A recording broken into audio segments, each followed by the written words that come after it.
If mistakes aren't being made in your business, then you aren't pushing hard enough. Now, don't get me wrong, none of us like to make mistakes, and we especially don't like to be called out on our mistakes. So it doesn't hurt to have a couple of systems in place so that when you do make a mistake, you catch it before somebody else who would have a problem with it does, before that mistake becomes a bigger problem. So naturally, most of us business owners are afraid of mistakes. But in reality, those are a good signal that you're in the right course of direction. Mistakes actually show your weak points and allow you to see that your business or whatever you're working on is being tested in a way that it wasn't prior. Mistakes are actually a good thing. They're a glowing opportunity for you to be able to improve your business. In the early days of NASA, some of the leadership, one name that gets thrown around is a guy named Gene Kranz. Now, they realized that there weren't very many mistakes being made, and that, as a matter of fact, there wasn't a lot of innovation happening either.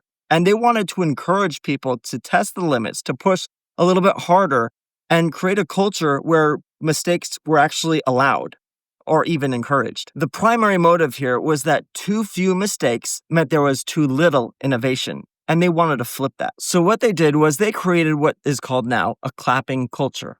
Anytime there was an explosion or a rocket failed to launch, everybody would stand and give applause and clap, not in celebration that something happened that was bad, but in celebration that it was an indication that they were testing the limits and innovating in what they were doing. If there's no mistakes, there's no innovation.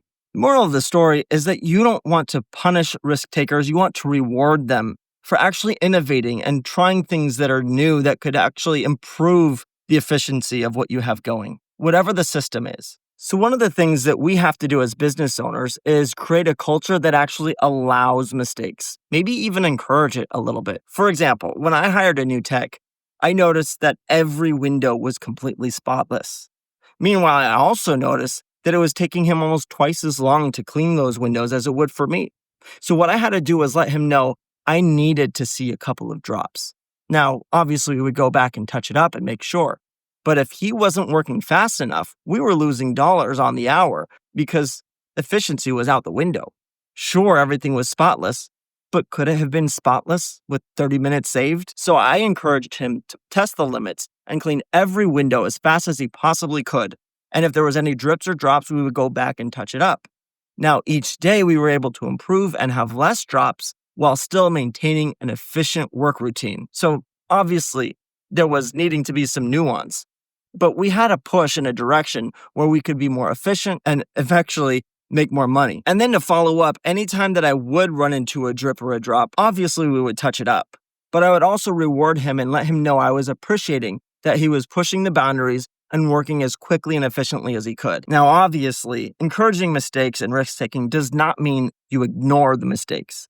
You need to set up systems. For window cleaning in particular, it's easy to do a walk around after you've finished a section of windows, and then again at the very end just to make sure you didn't miss anything or leave it behind. You never want those little mistakes to turn into bigger problems. God forbid the client sees that and calls you back later. Now, we help to buffer this by letting the clients know when we arrive that we're still human and we make human mistakes. So if they see anything afterwards, we'll come back to touch it up for free. That's another system that helps secure us in the minds of our customers. Let them have a little laugh over it, but also let them know we will come back if it's a big deal. And it's not going to be a big deal to us. Now, most of the time, when you prepare the customer that way, they're not going to bother you. They understand that you're human and it's good enough in their eyes. But in those events, the rare cases that somebody really does care about the drop of water that might have come close to their windowsill, we're there for it and we're able to avoid any collateral damage. That's how you can maintain a stellar reputation, get a lot of 5-star reviews, and not get any 1-star reviews. Beyond that, we also send auto reminders just to check in with customers and make sure they're happy. We use Jobber for that, so that way every customer, depending on the service that they use, gets a response saying, hey, did everything go okay? Do you have any problems? Is there anything that we need to be aware about? Is there anything we could do better? Things like that. And by the way, there is a link in my bio, and there's a link in the video description. So if you want to sign up for Jobber and save 20% for the first few months, plus get a couple weeks free, use my link. When you have the system set up to catch all the mistakes that might be made, then you have a lot less fear when it comes to pushing your team or your crew or even yourself to move faster and more efficiently and do a better job without wasting all your time. rest assured that everything will be okay, and you don't have to stress or be afraid that you're going to get calls the next morning with complaints or issues. But try to be innovative yourself. Think of ways that you can actually reward mistakes that are actually good mistakes, indications that people are pushing themselves. Whether it's a verbal praise, just letting them know in front of the team that they did an excellent job, that this mistake happened, but it was actually a good thing that happened. But also think about ways that you could reward certain types of mistakes that are actually helping the business to grow or that are revealing soft spots in your business where you could create better systems.